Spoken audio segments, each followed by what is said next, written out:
राधे राधे, जय श्री कृष्णा। इस वीडियो में मैं आप लोगों को करवा चौथ की कथा सुनाऊंगी। करवा चौथ की कथा सुनने से पहले हाथ में गेहूं जरूर ले लेना चाहिए। अगर गेहूं ना हो तो फूल और अक्षत भी लेकर के कथा सुन सकते हैं।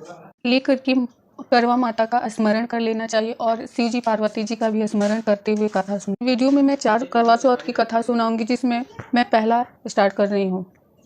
एक साहूकार था जिसके 7 बेटे और एक बेटी थी। सातों भाई व बहन एक साथ बैठकर भोजन करते थे। एक दिन कार्तिक की चौथ का व्रत आया तो भाई बोला कि बहन आओ बहन भोजन करें। बहन बोली कि आज करवा चौथ का व्रत है, चांद उगने पर ही खाऊंगी। तब भाइयों ने सोचा कि चांद उगने तक बहन भूखी रहेगी, तो एक भाई ने दिया जलाया, दूसरे भाई ने छलनी लेकर उसे ढका और नकली चांद दिखाकर बहन से कहने लगे कि चल चांद उग आया है, अर्घ दे ले। बहन अपनी भाभीियों से कहने लगी कि चलो अर्घ दे। तो भाभियां बोली तुम्हारा चांद उगा होगा, हमारा चांद तो रात में उगेगा। बहन ने जब अकेले ही अर्घ दे दिया और खाने लगी, तब पहले ही ग्रास में बाल आ गया, दूसरे ग्रास में कंकड़ आया और तीसरा ग्रास मुंह की ओर किया तो उसकी उनके ससुराल से संदेश आया कि उसका पति बहुत बीमार है, जल्दी भेजो। माँ ने जब लड़की को विदा किया तो कहा रास्ते में जो भी मिले उसके पांव लगना, और जो कोई सुहाग का आशीष दे तो उसके पल्ले में गांठ बांधकर उसे भी कुछ रुपए देना। बहन जब भाइयों से विदा हुई तो रास्ते में जो भी मिला उसने यही आशीष दी कि 7 भाइयों की बहन तुम्हारे भाई सुखी रहे और तुम उसका सुख देखो। सुहागन का आशीर्वाद किसी भी नहीं दिया। जब वह ससुराल पहुंची तो दरवाजे पर उसकी छोटी ननद खड़ी थी। वह उसके भी पांव लगी तो उसने कहा कि सुहागिन रहो, सपूती हो। तो उसने यह सुनकर पल्ले में गांठ बांध ली और ननद को सोने का सिक्का दिया। तब वो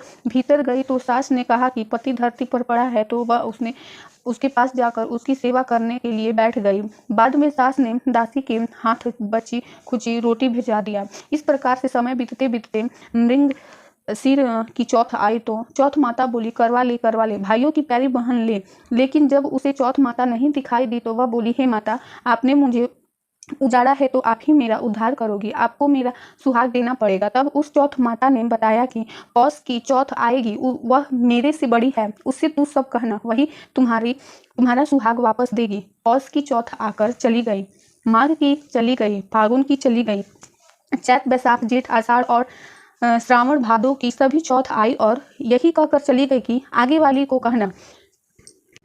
असौज की चौथ आई तो उसने बताया कि तुम पर कार्तिक की चौथ नाराज है, उसी ने तुम्हारा सुहाग लिया है, वही वापस कर सकती है, वही आएगी तो पांव पकड़कर विनती करना। यह बताकर वह भी चली गई।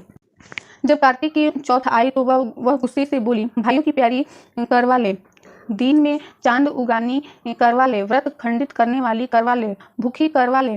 तो यह सुनकर वह चौथ माता को देखकर उसके पांव पकड़कर गिड़गिड़ाने लगी, हे चौथ माता, मेरी सुहाग तुम्हारे हाथ में है, आप ही मुझे सुहागिन करें। तो माता बोली पापिन हत्यारिन, मेरे पांव पकड़कर क्यों बैठ गई। तब वह बोली कि जो मुझसे भूल हुई उसे क्षमा कर दो, अब भूल नहीं करूंगी। तो चौथ माता ने प्रसन्न होकर आंखों से काजल, नाखूनों में से मेहंदी और टीके में से रोली लेकर छोटी उंगली से उसके आदमी पर छीटा दिया। तो वह उठकर बैठ गया और बोला कि आज मैं बहुत सोया। अब वह बोली क्या सोए, मुझे तो 12 महीने हो गए, अब जाकर चौथ माता ने मेरा सुहाग लौटाया। तब उसने कहा कि जल्दी से माता का पूजन करो। जब चौथ की कहानी सुनी, करवा का पूजन किया तो प्रसाद खाकर दोनों पति पत्नी चौपड़ खेलने बैठ गए। नीचे से दासी आई, उसने उन दोनों को चौपड़ पास से खेलते देखा तो उसने सासू जी को जाकर बताया। तब से सारे गाँव में यह बात प्रसिद्ध होती गई कि सब स्त्रियाँ चौथ का व्रत करें तो सुहाग अटल रहेगा।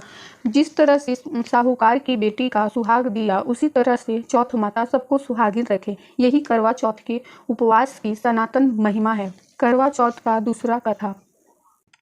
अति प्राचीन काल की बात है। एक बार पांडु पुत्र अर्जुन तप करने के लिए नीलगिरी पर्वत पर चले गए थे। इधर पांडवों पर अनेक मुसीबतें पहले से ही थी। उससे द्रौपदी ने शोक विहल हो कृष्ण की आराधना की। कृष्ण उपस्थित हुए और पूछा कहो क्या कष्ट है तुम्हें।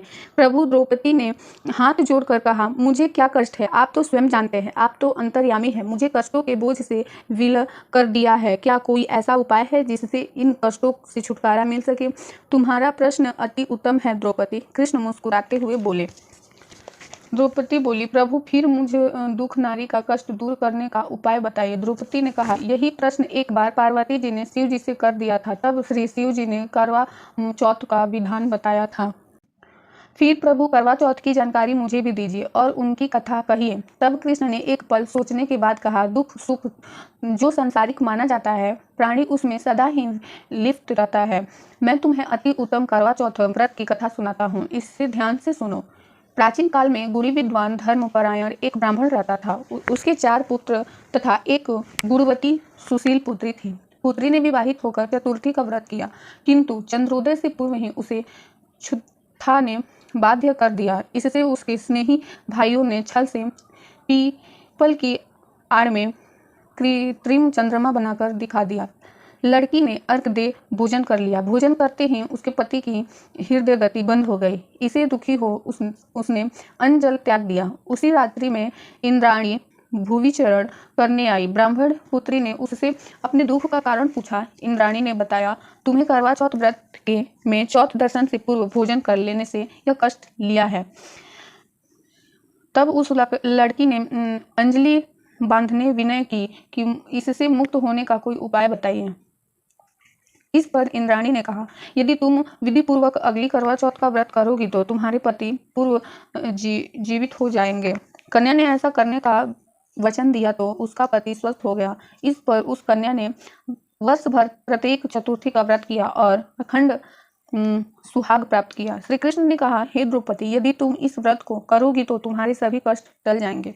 इस प्रकार द्रौपदी ने यह व्रत किया और पांडव सभी क्षेत्रों में विजयी हुए। इस प्रकार सौभाग्य, पुत्र, पौत्रादि आदि धन धान्य की इच्छुक स्त्रियों को यह व्रत विधि